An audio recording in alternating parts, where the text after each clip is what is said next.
कोई कोशिश नहीं करनी, आप यहीं रहिए पूरा दिन। आप उनकी बात क्यों मान रहे हैं? आप अपने चैनल से दिखाइए कि हो रहा कि नहीं हो रहा। हमारा तो दोनों की बातें सामने रखना है ना, आपकी बात भी, उनकी बात। झूठी बात बिल्कुल मत रखो, सच्ची बात अच्छा, आप सामने अपनी जीत को लेकर कितने आश्वस्त हैं? 100%। जिस तरीके से जनता आपको प्यार दे रही है, हालांकि पिछली बार वोटों का कमी बहुत कम, 6000 वोटों के अंतर से आप पिछली बार जीत हासिल की थी। बसपा अलग है, राष्ट्रीय लोकदल मेरे साथ है, बहुत अंतर है। तो कुल मिलाकर संजीव बालियान जी से यहाँ पर हमने बातचीत करने की कोशिश की और उनका कहना है कि बूथ कैप्चरिंग का जो आरोप लगाया जा रहा है बेबुनियाद है और साथ ही साथ अपनी जीत को लेकर पूरी तरीके से आश्वस्त वो नजर आए। कैमरामैन कपिल के साथ पलक प्रकाश, मुजफ्फरनगर।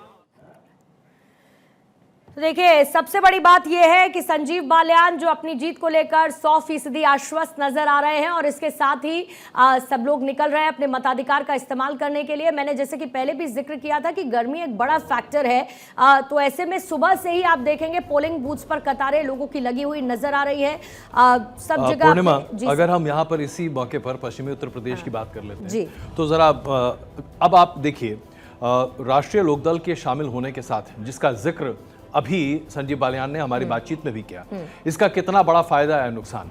तो अगर मैं अपना हाइपोथेसिस आपके सामने रखूं, जाट वोट अपने आप में काफी महत्वपूर्ण है। पश्चिमी उत्तर प्रदेश में जाट मुसलमान जो समीकरण है, ये हमेशा समाजवादी पार्टी या फिर बीएसपी दोनों के लिए बहुत फायदेमंद रहा है। विधानसभा के चुनाव में, लोकसभा के चुनाव में भी इसका खासा असर देखने को मिला था। 2013 के दंगों के बाद से जाट समुदाय में जो एक असंतोष की स्थिति थी समाजवादी पार्टी को लेकर, वो मुखर तरीके से सामने आई, जिसका 2014 में हमने परिणाम देखा। 2019 में असंतोष की बात इसलिए निकल कर आ रही थी क्योंकि जाटों को लग रहा था कि बहुत ज्यादा समीकरण उनके फेवर में होता नहीं दिखाई दे रहा। जाटों की आबादी उतनी नहीं है जितना उनका प्रभाव है इस क्षेत्र में। इसकी वजह से जाट अपने आप को बहुत अच्छे वेल रिप्रेजेंटेड नहीं मानते हुए दिखा पा रहे थे और इसलिए 2019 में एक डिस्कनेक्ट दिखा, जहां पर जो 8 सीटों पर आज मतदान हो रहा है उसमें भारतीय जनता पार्टी 3 सीटों पर ही जीत हासिल कर पाई थी। लेकिन अब जो बदली हुई परिस्थिति है, जब आप देखते हैं कि एक ऐसी पार्टी जो कि अभी तक भारतीय जनता पार्टी के विरोध में खड़ी थी, किसान आंदोलन के समय भी वो भारतीय जनता पार्टी के विरोध में खड़ी थी और किसान आंदोलन के साथ खड़ी थी, आज वो पार्टी अपने जाट समुदाय, जाट वोट बैंक और बेस के साथ अगर बीजेपी के साथ आकर खड़ी होती है, इसका प्रभाव जाहिर से तौर पर पड़ेगा। लेकिन यहां पर अगर कोई एक पार्टी स्पॉइलर का काम कर सकती है बीजेपी के लिए तो वो बीएसपी है। अगर आप समाजवादी पार्टी के उम्मीदवारों की बात करें तो शायद आज उनमें इतना बड़ा दमखम नहीं दिखेगा। सिर्फ आप सहारनपुर को छोड़ दीजिए जहां पर कांग्रेस पार्टी के उम्मीदवार के पास दम दिखाई दे सकता है, लेकिन वहां पर बीएसपी ने एक मुसलमान उम्मीदवार उतारा है, जिसकी वजह से वोट का बंटवारा यहां पर बड़े पैमाने पर हो सकता है। इसलिए मुझे ऐसा लगता है कि 2019 से शायद बेहतर परफॉर्मेंस यहां भारतीय जनता पार्टी कर सकती है। अदिति, आपका क्या मानना है? मुझे ऐसा लगता है सबसे पहले तो मुजफ्फरपुर, आप ये मुजफ्फरनगर आप ये समझिए सर कि अभी हमने उन्होंने कहा आरएलडी मेरे साथ है, मुझे चिंता नहीं है। ये वो व्यक्ति हैं जो 2 बार के सांसद रह चुके हैं, जिन्होंने अजीत सिंह जी को चुनाव हराया है और आज ये कह रहे हैं कि आरएलडी मेरे साथ है इसलिए मुझे दिक्कत नहीं है। तो चीजें कैसे, अभी का कॉन्फिडेंस और अभी की दिस इज रियल पॉलिटिक्स ना पूर्णिमा, क्यों राजनीति तो यही होती है ना। बिल्कुल, यानी कि कहीं ना कहीं जो एंटी इनकम्बेंसी है उसका डर था, तो आरएलडी साथ आई और इसे ही स्ट्रेटेजी बोलते हैं भारतीय जनता पार्टी की। पता था स्ट्रेटेजी कैसे चौधरी चरण सिंह जी को हमको अनाउंस करना है, उनके लिए अवार्ड अनाउंस करना है। लेकिन अब आपने कहा कि वहां पर भारतीय बीएसपी को हमेशा से भारतीय जनता पार्टी ने, दिस इज रियल पॉलिटिक्स, कि बीएसपी को आदित्य, मुझे आपको रोकना होगा, मुझे आपको कुछ सेकंड्स के लिए रोकना होगा। और देखिए, क्योंकि आज चुनाव का माहौल है, 102 सीट ऐसी हैं जहां पर आज वोटर्स अपने वोटिंग राइट का इस्तेमाल करने के लिए पहुंच रहे हैं। आज कुछ लोग बहुत ऊंचे नजर आ रहे हैं, लेकिन वोटर आज ये तय कर देगा कि उनको ऊंचाई पे बरकरार रखना है या उनको जमीन पर वापस ले जाना है।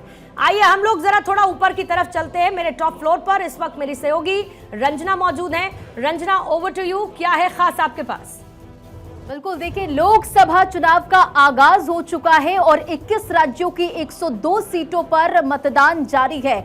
पल पल की जो जानकारी है वो भारत 24 लगातार अपने दर्शकों तक पहुंचा रहा है। मेगा कवरेज लगातार जारी है और देखिए, इन 102 सीट में से 9 सीट ऐसी है जो कि जहां केंद्रीय मंत्री चुनाव लड़ रहे हैं और तमाम दिग्गजों का देखिए पहुंचने का सिलसिला जारी है। वो अपना वोट कास्ट करने के साथ साथ एक मैसेज दे रहे हैं कि पहले मतदान और फिर जलपान। वो हम आपको प्रतिक्रिया भी सुनाएंगे कि तमाम दिग्गजों ने इस वक्त वोट कास्ट करने के साथ क्या कुछ कहा है। लेकिन आपको बताते चले कि इस यस फर्स्ट फेज में एक 1625 कैंडिडेट्स चुनावी मैदान में हैं और पल पल की जो जानकारी है वो भारत 24 लगातार आपको पहुंचा रहा है। तमाम दिग्गजों ने भी देखिए किस तरह से वोट कास्ट करने के साथ साथ वो मैसेज दिया। नागपुर की तस्वीर निकलकर सामने आई। सबसे पहले भारत 24 ने आपको दिखाया था कि नागपुर से मोहन भागवत यहां पर पहुंचे थे वोट कास्ट करने के लिए और उसके बाद उन्होंने एक मैसेज यही दिया कि अपना वोट जो है वो जरूर कास्ट करें। दूसरी तस्वीर देखिए त्रिवेंद्र सिंह रावत हरिद्वार से जिन्होंने वोट कास्ट किया। पी चिदम्बरम की तस्वीरें भी आप तक भारत 24 ने पहुंचाई और फिर के सलीम से तमिलनाडु से भी तस्वीरें निकलकर सामने आई जब के पलानीस्वामी ने वोट कास्ट किया और फिर चेन्नई से भी वो एक्सक्लूसिव तस्वीर सामने आई जहां तमिलिसाई सुंदरराजन ने अपना वोट कास्ट करने के साथ साथ जनता से यही अपील की कि सबसे पहले अपना वोट कास्ट करें। तो देखिए दिग्गजों ने किस तरह से मतदान किया वो तस्वीरें भी आपको दिखा रहे हैं। तो 21 राज्यों की 102 लोकसभा सीटों पर मतदान जारी है और चप्पे चप्पे पर हमारे संवाददाता मौजूद है। भारत 24 पर लगातार वो मेगा कवरेज जारी है और वो तस्वीरें लगातार हम आप तक पहुंचा रहे हैं। ओवर टू यू पूर्णिमा। बिल्कुल सही कह रही हैं आप रंजना। और सबसे बड़ी बात यह है कि जब आज जो खासतौर पे बड़े बड़े नेता हैं और अजय जी मैं सुबह से इस बात का जिक्र कर रही थी कि जब बड़े बड़े नेता निकलते हैं पोलिंग बूथ पर सुबह सुबह अपना मतदान देने के लिए मताधिकार का इस्तेमाल करने के लिए तो एक बड़ा संदेश फ्लो होता है। खुद प्रधानमंत्री के ट्वीट से भी ये बात स्टैब्लिश होती है और लगातार ये हम कहते भी रहे हैं कि पहले मतदान करिए उसके बाद आप जलपान करिए और यही भारत 24 की अपील भी है। सर वापस से आ जाती हूँ उत्तर प्रदेश और पश्चिमी उत्तर प्रदेश की तो आपने बात ही कर ली थी, लेकिन यहाँ पर नगीना सीट को आप कैसे किस तरीके से रीड करते हैं क्योंकि चंद्रशेखर आजाद यहाँ से मैदान में है, बहुत ही ज्यादा मुखर नजर आते हैं। ओम कुमार बीजेपी की तरफ से चुनावी मैदान में और अपने आप में नगीना भी बहुत हॉट सीट बनी हुई है। ओवरऑल पश्चिमी उत्तर प्रदेश क्या बीजेपी के लिए कुछ टेढ़ी खीर है या आप देखते हैं कि अपने प्रदर्शन को बैलेंस रख पाएगी यहाँ पर? देखिए हम इस बात को फौरी तौर पर भूल जाते हैं कि बीते 10 सालों से भारतीय जनता पार्टी की सरकार देश में है। आप 282 सीटों से बढ़कर 303 सीटों पर पहुंचते हैं। उत्तर प्रदेश में जो कि 80 सीटें वहां पर हैं, वहां आप भले ही 72 सीट पहले जीतते हैं, उसके बाद फिर अभी आप 62 सीट पर आ जाते हैं 2019 में। लेकिन भारतीय जनता पार्टी ने अपना ट्रैक रिकॉर्ड बहुत अच्छा रखा और हम बात क्या कर रहे हैं आज, क्या पूरे देश में कहीं पर भी किसी भी कोने में इस बात की चर्चा है कि 273 सीट किसको आने वाली है? इसके बारे में कोई चर्चा नहीं है। चर्चा इस बात की कि क्या 370 भारतीय जनता पार्टी का लक्ष्य पूरा होगा कि नहीं। इसका मतलब जो गोल पोस्ट है वो शिफ्ट हो चुका है। Goal post is not for simple majority, goal post is कि वेदर बीजेपी 370 सीट लेकर सामने आती है कि नहीं। अदिति मैं आपको शामिल करता हूं, बस एक पॉइंट मुझे यहां पर आपके सामने रखना है। महत्वपूर्ण मुद्दा यह है कि आज अगर anti incumbency Bharatiya Janata party के प्रति लोगों की नाराजगी अगर है वो सामने आती भी है तो उसको मैनेज करने के लिए भारतीय जनता पार्टी कितनी सक्रिय और सजग है। क्या इस तरह का मैनेजमेंट आपने विपक्ष में कहीं पर भी देखा?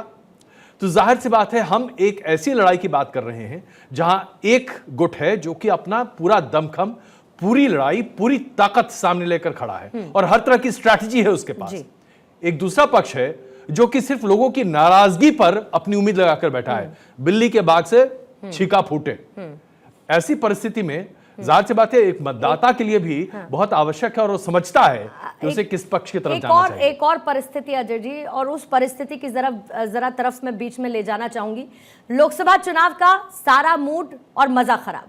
ईरान इजराइल संघर्ष से हुआ मजा खराब। देशवासी चाहते थे मतदान के डेवलपमेंट्स देखना, लेकिन अब मीडिया का सारा फोकस हो रहा है ईरान इजराइल युद्ध पर ही।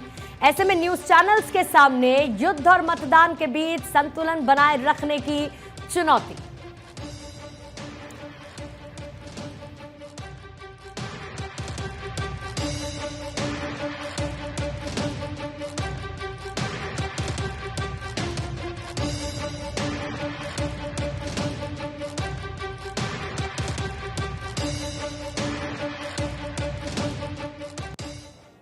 तो आइए इसी संतुलन को हम भी बनाए रखने की कोशिश करते हैं और वापस से लौटते हैं चुनावी चर्चा की तरफ। अदिति आप कुछ ऐड ऑन करना चाह रही थी अजय जी के? मेरा ये है कि हम नगीना की बात कर रहे थे और मैं पूरा तरीके से इत्तेफाक रखती हूँ जो अभी अजय सर कह रहे हैं, लेकिन मेरा एक सवाल है अजय सर, आप प्लीज इस पे थोड़ा सा गौर फरमाइएगा। मुझे लग रहा है मैं फंस रहा हूँ कि 2019 टेल अस समथिंग न्यू। जब हम ये 5 सीटें, आपने कहा कि भारतीय जनता पार्टी इन 8 में से 5 सीटें नहीं जीत पाई थी 2019, वो कौन सा समय था? Balakot air strike.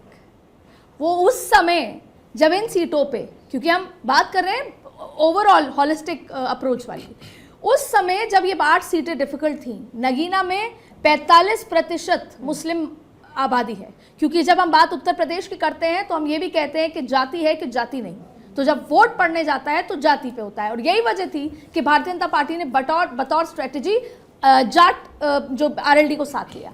तो नगीना एक ऐसी सीट है जो फंसी हुई है और भारतीय जनता पार्टी के लिए भी उतनी ही चुनौतीपूर्ण है जितना कि सपा और कांग्रेस के लिए है। और वहीं जो mood spoiler for Sapa and Basapa, Sapa and Congress इस बसपा ने अपनी अपनी जगह जहां पर भी वोट कट सकते थे कांग्रेस सपा के, उनको भी उतारा है और कभी कहीं कहीं भारतीय जनता पार्टी। ठीक है, कुछ और मेहमान भी आदित्य उनके पास जाऊंगी, फिर अजय जी आपकी प्रतिक्रिया भी लूंगी। धनंजय गिरी जी इस वक्त हमारे साथ जुड़े हुए हैं, संजीव कौशिक जी स्टूडियो में हमारे साथ मौजूद है, कन्हैया बेलारी जी वरिष्ठ पत्रकार है, जेबा खान कांग्रेस की प्रवक्ता इस वक्त मुझे हालांकि स्क्रीन पर नजर नहीं आ रही है, प्रोफेसर अजय वीर आरएलडी के प्रवक्ता हमारे साथ हैं, और एमडी अमीन पूर्व निदेशक है इलेक्शन कमीशन ऑफ इंडिया के।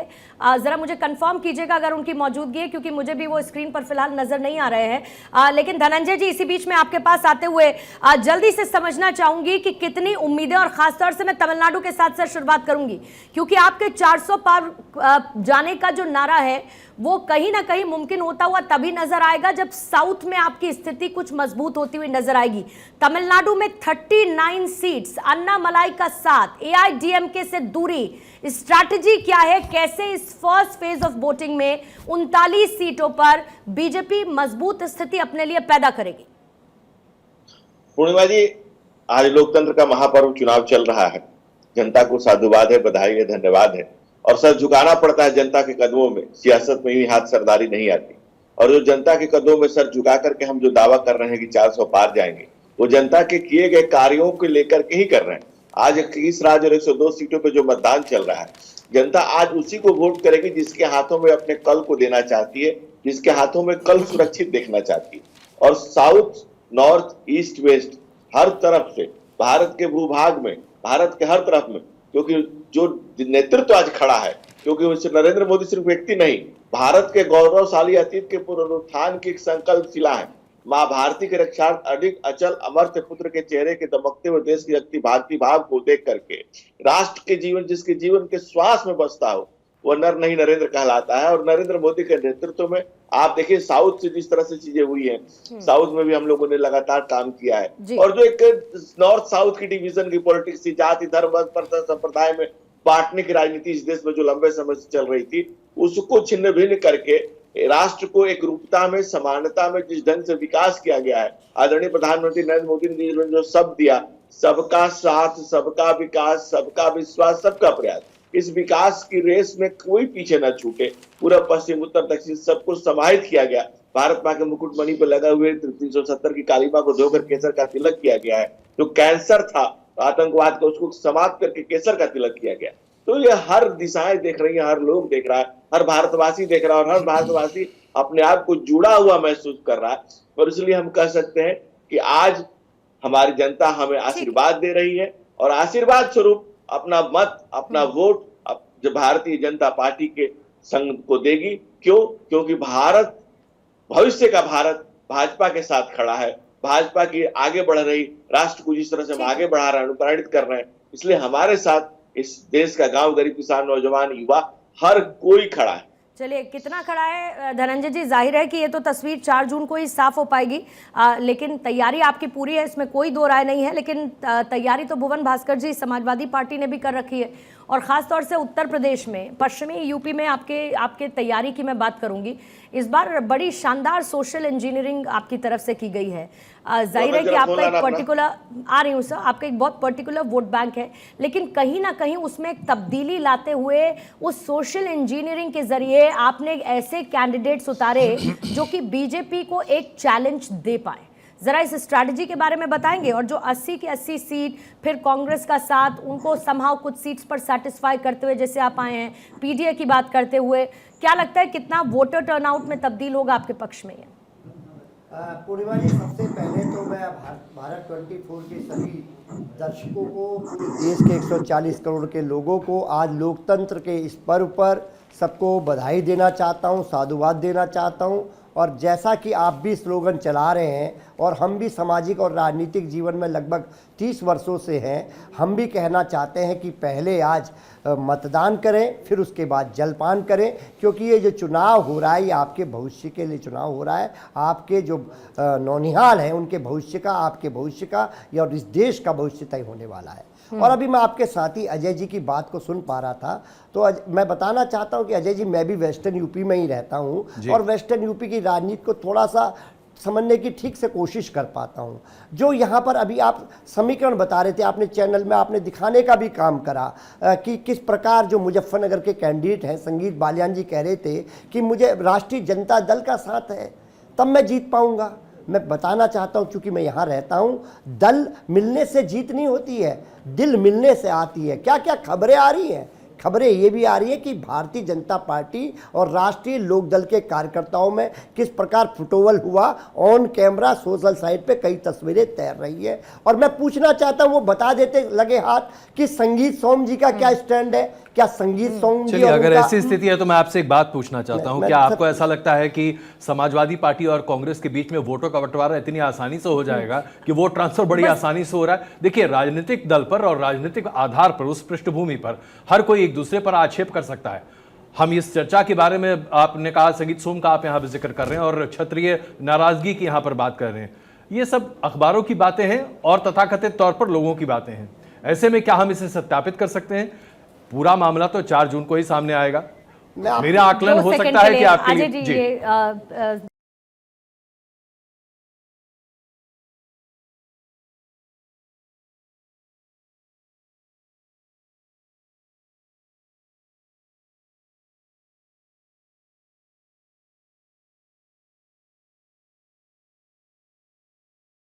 भारत 24 के सीईओ और editor in chief doctor Jagdish Chandra निकले हैं अपने वोटिंग राइट का इस्तेमाल करते हो, और इनकी अपील भी आपने सुनी होगी भारत 24 पर, जब इन्होंने राष्ट्रहित के लिए अपने मताधिकार का इस्तेमाल करने की बात की। और इसके साथ ही अब पास के पोलिंग बूथ निकलते हुए इस वक्त आपको डॉक्टर जगदीश चंद्र नजर आ रहे हैं जो कि अपने मताधिकार का इस्तेमाल करेंगे। और अदिति, जेसी सर हमेशा एक्साइटेड रहते हैं और ख़ासतौर से ऐसे दिन के लिए, क्योंकि पॉलिटिक्स की बहुत गहरी समझ है, उठना बैठना है, ज़मीनी स्तर से जुड़ी हुई चीज़ें हैं, तो वो समझ रखने के साथ साथ एक मतदाता के तौर पर इस महापर्व में अपनी भागीदारी निभाना उनके लिए बहुत महत्वपूर्ण रहता है। बिल्कुल, देखिए कल भी उन्होंने जब चैनल पे ये बात रखी बात कि वोट करना कितना ज़रूरी है, और मैं पिछले लगभग 15 साल से तो खुद देख रही हूँ, और शायद उनको जीवन में 40-50 साल से तो वो इस तरह से सबसे पहले वोट करने का प्रयास रहता है शुरुआती के जो 2-3 घंटे हैं। इसकी वजह यह है कि खुद जगदीश चंद्र जी एक इन्फ्लुएंसर का काम करते हैं, और जब खुद जगदीश चंद्र जी निकल रहे हैं, वोट डाल रहे हैं, तो एक बहुत बड़ा इन्फ्लुएंस होता है, चाहे फिर वो युवा जनरेशन हो, चाहे उनके बराबर, चाहे हर तबके के लिए एक बहुत बड़ा इन्फ्लुएंसिंग है कि खुद वो निकल के वोट करने का। यहाँ तक कि एक बहुत महत्वपूर्ण बैठक को छोड़कर वो जयपुर में रुके और उन्होंने वोट डालने का फैसला किया, तो ये बहुत इंपॉर्टेंट है। और एक, जैसा मैंने कहा कि वो अपने आप में एक बहुत बड़े इन्फ्लुएंसर हैं, और ये एक बहुत बड़ा काम उनकी तरफ से कि वो लोगों को, जाहिर सी बात है, देखिए आज लोगों को मतदान के लिए प्रोत्साहित और उत्साहित करना जगदीश जी का एक बहुत ही हमेशा से उनका ये ध्यान रहा है। और सबसे बड़ी बात यह है कि आज जब एक व्यक्ति जो कि समाज में अपना स्थान रखता है, मतदान के लिए सामने आता है, और फिर उसके बाद जैसा कि आजकल बहुत चर्चित है, सेल्फी भी लिया जाता है, और उस सेल्फी को आप अपने ट्विटर हैंडल पर डालने के साथ लोगों से अपील करते हैं कि आप बाहर आइए और वोट कीजिए। जैसा कि अदिति कह रही थी, he is an influencer, no doubt इसका बहुत फर्क पड़ता है। और आज अगर मतदाता अपने मताधिकार का इस्तेमाल नहीं कर रहा, तो हम एक रिप्रेजेंटेटिव डेमोक्रेसी की बात कैसे करेंगे? इसके लिए समाज के जिम्मेदार लोग, समाज के जिन लोगों को समाज आदर की दृष्टि से देखता है, अगर वो बाहर निकलकर मतदान करते हैं, इस प्रक्रिया में शामिल होते हैं।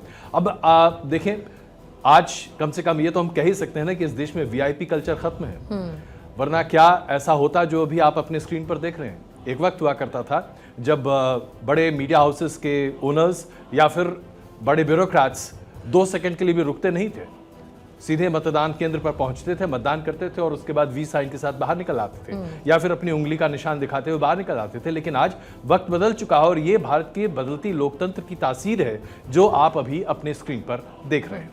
अब अदिति, हम लोग जेसी शो के दौरान आकलन करते हैं, तब जेसी सर अपने इंसाइट्स देते हैं और हमने चुनावों को लेकर भी कई ऐसी चर्चाएं की, लेकिन जो राजस्थान की 12 सीटें हैं, आज इन पर इनका आकलन क्या कह रहा है? देखिए, खुद जगदीश चंद्र जी जैसे हमको गाइड करते आए कि किस तरह से पत्रकारिता होनी चाहिए, ऐसा नहीं है कि सिर्फ वो हमें भेजते हैं फील्ड में, राजस्थान हो या देश भर की कई सीटों पर वो खुद गए हैं, जमीनी हालात समझे हैं, और आज जिन 12 सीटों पर गढ़वाल चुनाव गए थे, बिल्कुल, और आज जिन 12 सीटों पर चुनाव है उनमें से भी कई सीटों पर खुद जगदीश चंद्र जी उस ग्राउंड जीरो पर होकर आए हैं, ये समझ कर आए हैं, और यहाँ तक कि सिर्फ ग्राउंड जीरो ही नहीं, जहाँ पर बड़ी रैलियां हुई हैं वहां पर लोगों का मिजाज क्या है वो भी समझ कर आए हैं। और जैसा अजय सर कह रहे हैं, वीवीआईपी नॉन, जैसे एक पत्रकार है भीड़ में जाता है, धक्का मुक्की करता है, आता है, पहुंचता है, समझता है, लोगों से मिलता है, ठीक उसी तरीके से उस भारी भरकम भीड़ यात्रा रैली बहुत में इंपॉर्टेंट काम इस वक्त वो कर चुके हैं, अपना किसको उनको वोट देना है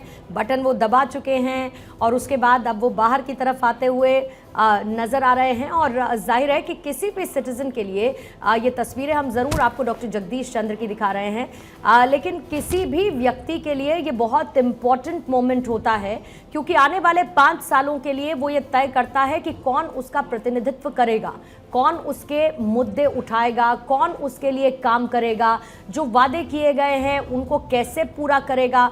और ये देखिए, आप सेल्फी पॉइंट का जिक्र कर रहे थे अजय जी, ये है वो नीली स्याही वाली उंगली और डॉक्टर जगदीश चंद्र सेल्फी पॉइंट पर। अब देखिए, ये तस्वीर जब जगदीश चंद्र जी अपने ट्विटर हैंडल पर डालेंगे और भारत 24 के हैंडल से भी इस तस्वीर को हम आगे बढ़ाने की कोशिश करेंगे, तो आप मतदान की प्रक्रिया को एक गति देते हैं, और यही एक जिम्मेदार नागरिक की सबसे प्रथम जिम्मेदारी है।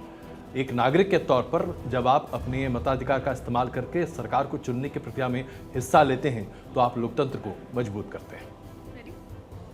सर, फर्स्ट ऑफ ऑल बधाई आपको, लोकतंत्र का सबसे बड़ा उत्सव, और आपने अपनी भागीदारी निभा दी है, क्या कहेंगे?